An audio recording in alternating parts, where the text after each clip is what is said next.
सहारनपुर में सरोद जैसे कठिन भारतीय शास्त्रीय वाद्य को लोकप्रिय बनाने का अनूठा प्रयास किया गया है। पंकज मल्होत्रा ने पिछले 10 वर्षों से सरोद बजा रहे हैं और अब उनका प्रयास है कि यह वाद्य अधिक से अधिक युवाओं तक पहुंचे। उन्होंने बताया कि सरोद एक महंगा वाद्य यंत्र है जिसे बजाने के लिए कठिन परिश्रम, सतत अभ्यास और समर्पण की आवश्यकता होती है। इसकी अधिक कीमत के कारण यह वाद्य अब तक सीमित लोगों तक ही पहुंच पाया है। इसी कारण उन्होंने सरोद को कम लागत में उपलब्ध कराने का बीड़ा उठाया। पिछले 2 वर्षों से वह स्वयं सरोद बनाने के प्रयास में लगे रहे और अब उनका यह प्रयास सफल हुआ। उन्होंने अपने हाथों से बनाए सरोद को प्रस्तुत करते हुए बताया कि सहारनपुर में ही उन्होंने इस जटिल वाद्य यंत्र का निर्माण किया है। देखिए ये रिपोर्ट हमारे संवाददाता आजम खान के साथ। और मैं यहाँ पिछले 25 वर्षों से स्पिक मैके के माध्यम से भारतीय शास्त्रीय संगीत से जुड़ा हुआ हूँ। आज आपने बुलाया तो क्या कुछ उद्देश्य है इसका? आज मैंने आपको जो खास तौर पे बुलाया है, आप सब लोग जुड़े हैं, अलग अलग कार्यक्रमों के आपसे मुलाकात होती रहती है, लेकिन आज खास दिन है कि एक सरोद जो वाद्य यंत्र है, मैं पिछले 10 साल से उसको बजा रहा हूँ और उसकी कीमत मार्केट में थोड़ा सा ज्यादा है। उसकी वजह से एक तो भारतीय शास्त्रीय संगीत की तरफ युवाओं का कम ध्यान रहता है और कीमत भी अधिक होने के कारण बच्चे नहीं ले पाते, तो उसको हमने सहारनपुर में ही मैंने अपने हाथों से ही बनाया है जो कम कीमत में उपलब्ध है, जिससे बच्चे कम कीमत में वाद्य यंत्र को लेकर बजाने का प्रयास करेंगे। ये मुख्य उद्देश्य है आज का। आज के समय में कितने बच्चे जो है इससे दूर होते जा रहे हैं, जो वैद्य संगीत है उनके करीब आते जा रहे हैं, इसमें आपने क्या कोशिश की है? अभी तक देखिए, मैं पिछले 2 सालों में लगभग 2000 से ऊपर बच्चों को एक बार उसको छूने का मौका दे चुका हूँ, और जिससे कि उसमें से लगभग 50 से ऊपर बच्चे अभी तक शास्त्रीय संगीत से सीधे सीधे जुड़ गए हैं केवल 2 वर्षों के प्रयास से, जिसमें कि डीपीएस स्कूल के बच्चे हैं, स्मॉल वंडर स्कूल के विशेष रूप से सबसे अधिक बच्चे हैं क्योंकि वहाँ सबसे समय लगाया।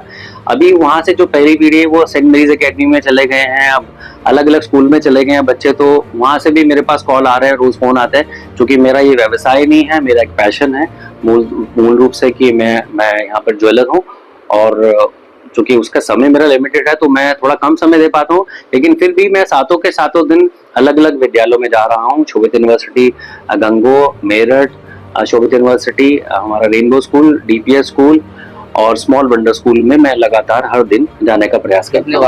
आपने जो है बच्चों को विकसित कर चुके हैं और आगे का क्या लक्ष्य रहेगा आपका? अभी तक तो देखिए कि मैं चाहता हूं कि हमारे गांव तक हर बच्चे तक पहुंचे, ना केवल शहर तक सीमित रहे। गांव की तरफ मेरा विशेष ध्यान रहेगा, जिसके लेके मैं डीएम साहब से और सीडीओ साहब से भी वार्ता कर चुका हूं। और जब कम कीमत पर हम एक बार उपलब्ध करा दें या इसमें आर्थिक रूप से अगर प्रशासन से भी मदद मिलती है तो निश्चित रूप से मेरा प्रयास रहेगा कि हम अलग अलग वाद्यों को गांव में विशेष रूप से, देखिए शहर का तो बच्चा डेफिनेटली पहुंच ही जाएगा, अगर जब तक हम गांव तक नहीं पहुंचेंगे तो शास्त्रीय संगीत का सही रूप गांव तक नहीं पहुंचा पाएंगे तो हमें कामयाबी नहीं मिलेगी। अभी मैं लगभग 11 वाद्य तैयार कर चुका हूं और मेरा लक्ष्य है कि अगले 5 साल में ये 100 लोगों तक मुझे वाद्य पहुंचाना है।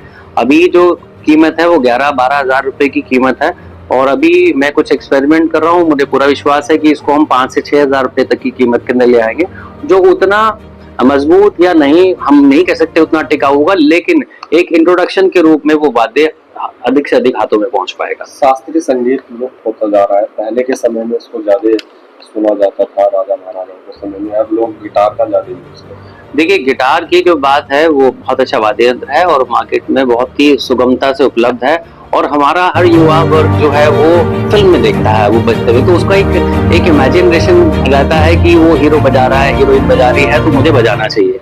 क्योंकि ये वाद्य यंत्र हमारे फिल्म में देखने को मिलते ही नहीं है, तो बच्चों को तो देखने को भी मौका मिलता नहीं है, छूने की तो बात बहुत दूर है। तो इसलिए ये मेरा जो इनिशिएटिव है, इसको मैंने स्पर्श इनिशिएटिव का नाम दिया है कि एक बार बच्चों को छूने को मिले तो डेफिनेटली वो बजाना चाहेंगे। और अभी हमने बहुत अच्छी उपलब्धि आई की हमारे इस प्रयास से अब तक सारंगी, सतार, सरोद, संतूर, बांसुरी, इसराज, ये अलग अलग बातें बच्चे अपना अपना खरीद चुके हैं इंस्ट्रूमेंट। तो ये तो कहना गलत बात है कि बच्चे बजाना नहीं चाहते हैं या वो विमुख हो रहे हैं, ऐसा नहीं है।